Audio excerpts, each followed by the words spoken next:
Hürmetli vatandaşım, bugünkü leksiyalarımızı başlayınız. Leksiyada size hazır olsa. Hazır Washington'dan sözleyimiz. Leksiyalarımız sözleşten burun bir işe kız gibimiz şundaki endiki vaziyet. Çünkü Amerika oturusundaki savdo sürkülüşü bir kapazlıyız. Kandı biraz ahırlaşkandık buldu. Demek bunun da azı çünkü hükümeti yol koydu.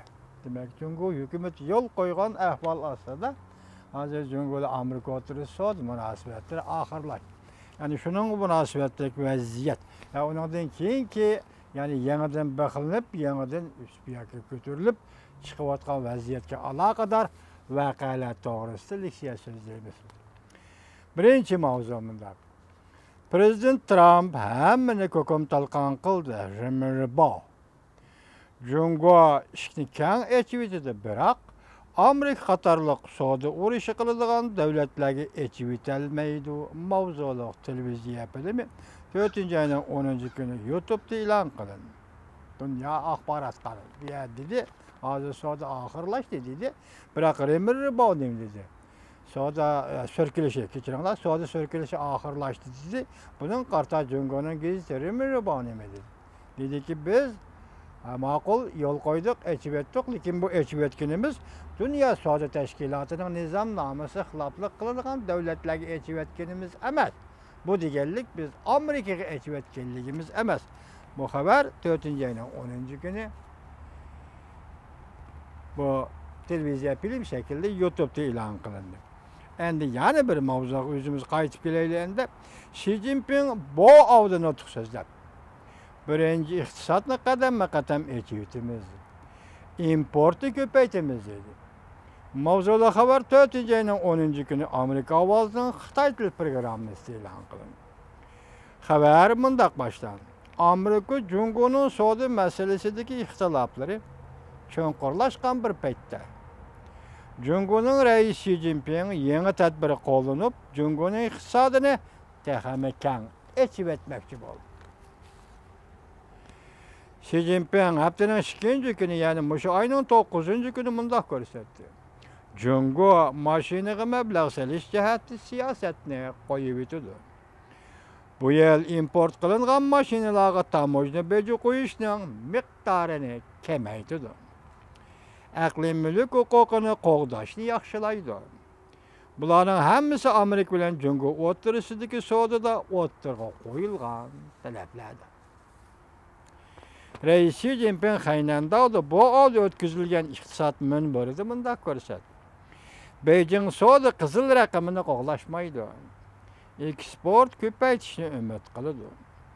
Reis Xi Jinping nutq so'zlashdan 2 kun burun Prezident Trump ikki davlat o'rtasidagi savdo talash tortishining oxirlashadigan alomatlarini ko'rib yetdim deb ko'rsatgan.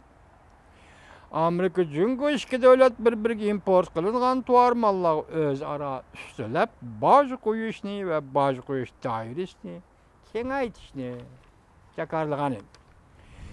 Bunun nisbatan inkası mundaq deyildi. Birinci inkas, Jungo hozirgacha Dünya Savdo Tashkilotining qoida nizomnomalarini amalga oshirmadi. Yangi tadbir iqtisodlar vosini keng ko'lamda echib etish deganlardan eg'iz ochqili bo'lmaydi. Uning ishongili bo'lmaydi. Jungo bir aldamchi. Prezident Trump yaxshi ish qildingiz. İnkas ikinci, axborot erkinligi, torbat erkinligi qamal qilingan bir davlatda uning so'ziga kim ishonsa, o kushxonaga kirib qoladi. Bu yuqorida kichik xabarimizga munosabatlik mazmunlar tugadi. Endi ikkinchi xabarimizga munosabatlik mazmunlarga diqqat qiling vatandosh. Bu iqtisod munbirida Reis Xi Jinping 7 turlik og'dirish xarakterlik islohot tadbirini o'tirib qo'ydi. Mavzuli xabar 4-oyning 9-kuni Dovyet orbitida e'lon qilindi. Xabar mundaq boshlandi. 2018-yil bu iqtisod munbiri yig'ini echilishga bir kun qolgan araliqda Reis Xi Jinping so'zlaydigan nutq diqqat qo'zg'ashga boshladi. Jungo iqtisodining kelgusi yuzini echib beradi deb qaraldi. Yuqori xabar bir xabarda qilingan paras. Beijing vaqti 4-oyning 3-kuni Jungoning tashqi ishlar ministri Wang Yi Xi Jinping 2018 yıllık BO iqtisod minbiri yig'ini qatnashib muhim nutq so'zlaydi. Bu yig'in Jungoda islohot ishini etishning 40 yillik xotira kuniga to'g'ri kelganlikdan islohot yanada bu qatimqi yig'inning asosli melodiyasi bo'lib qoladi. Uningdan boshqa ministr Wang Yi Jungo bu iqtisod minbirida islohot va etishning yangi tadbirini e'lon qildi deb ko'rsatdi. Jungo tor betlerinden kelgen haberlerde görüştürülü Xi Jinping bu avmun biride 7 türlük islahat tedbirini oturup koyduk. Birinci, Jungo pul muamele sahasını taşqara dünyaya etiş kademini tezletidi. Banka zayon payçek meblağı tayyorlangan mahsulot pul muamele baylığını kapitalını başqaruş şirketlerini chet el meblag'i bilan selishtirma cheklimisini qo'yib o'tadi. Ikkinchi, sanoat sohasida ishga tashqariga echib etishni tezlatadi. Chet el bilan o'xshash kasbda aloqalish yo'llari, bozorga kirishni zo'r ko'lamda qo'yib o'tish, odatdagidek sanoat sohalarini butunlay echib o'tish, jumladan pay chekni selishtirma shaklda cheklashni o'z ichiga oladi.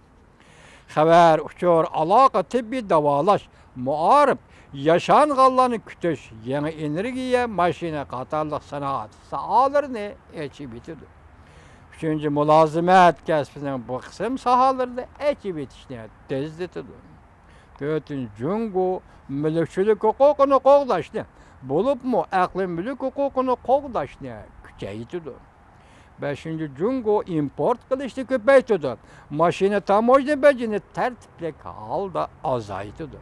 6. Jungo yangi va kona harakatchan almashtirishni ilgari surib, yangi iqtisodga mablag' solish nishonini texnik ko'p siyosat bilan qo'llaydi.